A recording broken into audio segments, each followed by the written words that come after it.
What's up, guys? This is a quick video. This is FifthDread from, God, I can't say my own name, dude. FifthDread from FifthDread.com. I'm just doing a quick arcade thing. So let me back up so you can see the whole thing, alright? Check this out. Got my drawer in place, and I know the white balance is a little jacked, so let me just, whoa, okay. So check that out. Drawer's in place, just chilling there. You got my arcades, turning on right now, on top of the mini fridge. So let's go ahead and pull the drawer open and let me show you what's going on.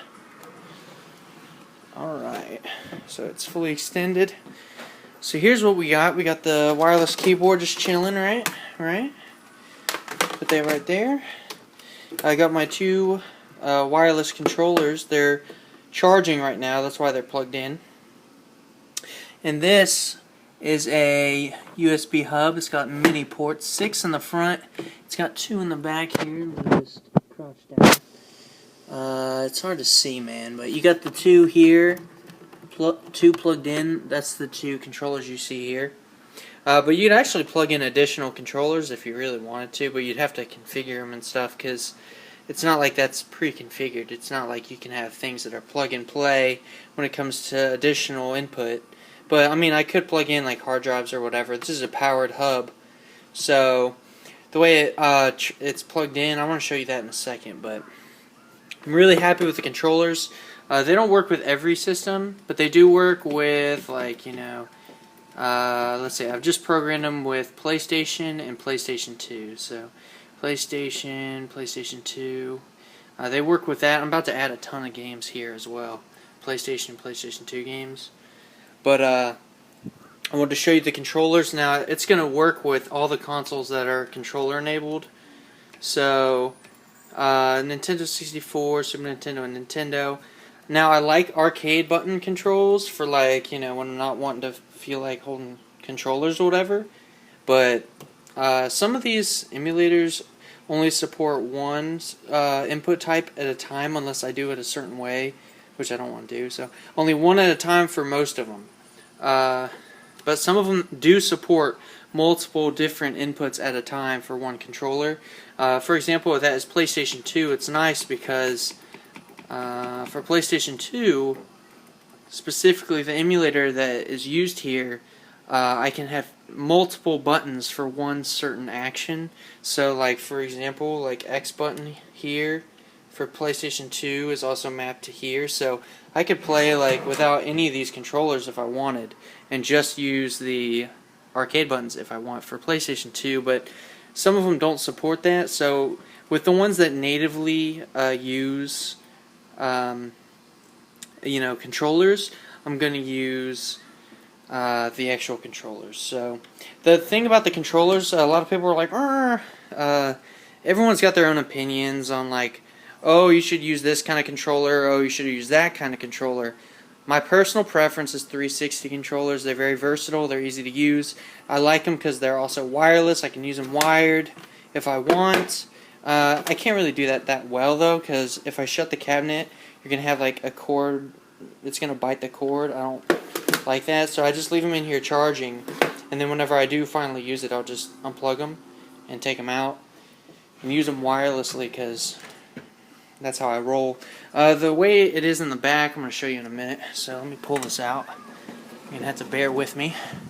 So you can see the back of the drawer, and I've showed you guys this in an earlier video, but now that it's actually complete, I have it, the hole cut out here, it goes here. I cut a little hole out, and one of these is the actual power cord for the powered hub.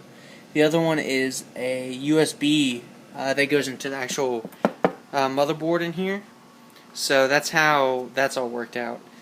I'm pretty happy with that. It works out pretty good. The reason I need it plugged into the motherboard here is if I wanted to plug into the USB hub, like anything, a hard drive, a thumb drive, or whatever, I wanted to be able to communicate to the arcade itself, so that's why I did that. And also, the wireless controllers, for some reason, they won't charge unless there's a USB to something, like an Xbox or a computer. So there's the data connection there, and the drivers recognize and it charges the controllers. So I'm pretty happy with that. So it's gonna be hard because I gotta push this out. Give me a sec. Let me just Whoa, hopefully I can do that without the yanking of the cord. Let's open it up. Whoa, hold on. Gotta be careful here. Okay, so I have the wireless. You guys seen this before. If you haven't seen this, you probably should watch my hardware video. But check this out. I put the wireless adapter right here next to the wireless NIC. So here's the USB wireless in Belkin, and then right next to it I got the wireless Xbox 360 controller receiver. I put it here. I got like a 3M tape that's stuck on the bottom there. It's kind of holding it on there. Whatever. I kind of routed the cable, you know, the best I could. It's sitting down there, plugged in.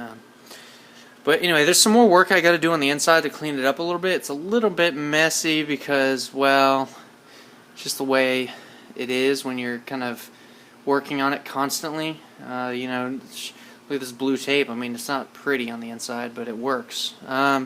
It's pretty enough to where it doesn't interfere with thermals.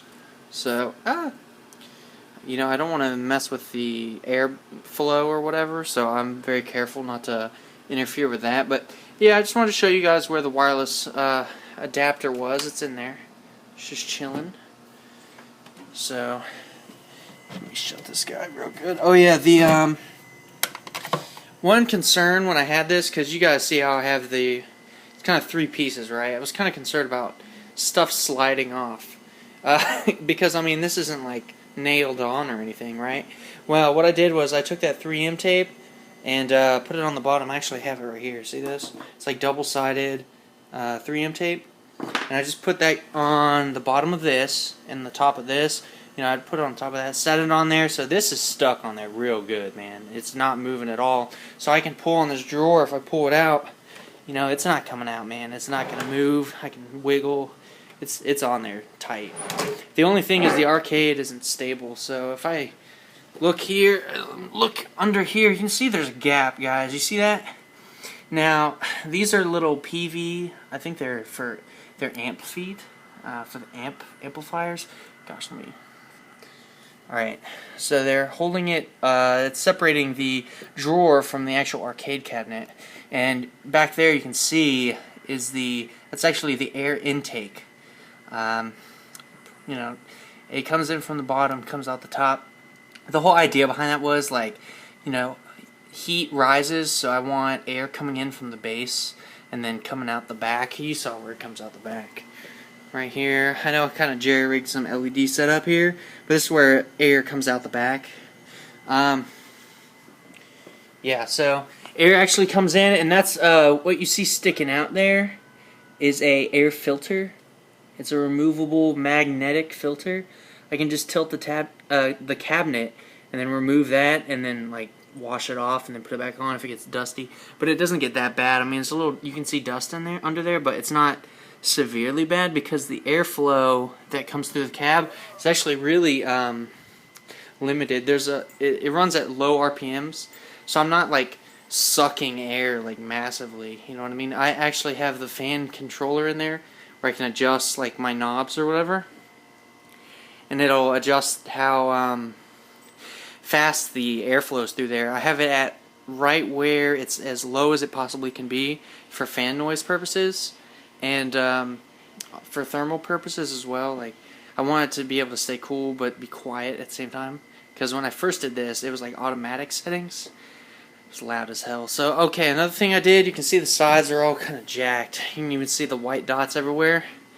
What I did, I took some fine sandpaper and oh my gosh, sanded the sides down. It's so smooth now. It used to be really rigid and rough. I didn't like that at all, so I wanted to smooth it out. Took some sandpaper on there, and the reason I did that was because I need the decal I get to stick on the sides, and I don't want a rough surface like I did with the top here. You can see here, you can actually see a texture in the sticker. See that? See that right there? I know you do. So I didn't want that kind of effect on the sides as much, so I sanded the sides down, and this decals I'm going to get are going to extend all the way down to the base. It's going to go all the way around. I'm going to have it on the front, on the other side, all the way up. I don't know what I'm going to do yet, but that's the idea behind the decals I'm going to do. It's obviously going to be Street Fighter 4 themed. And yeah, so that's my update, 10-minute update. This is FifthDread and FifthDread.com, and leave the comments, suggestions, and like, favorite, subscribe, high five. Alright, thanks.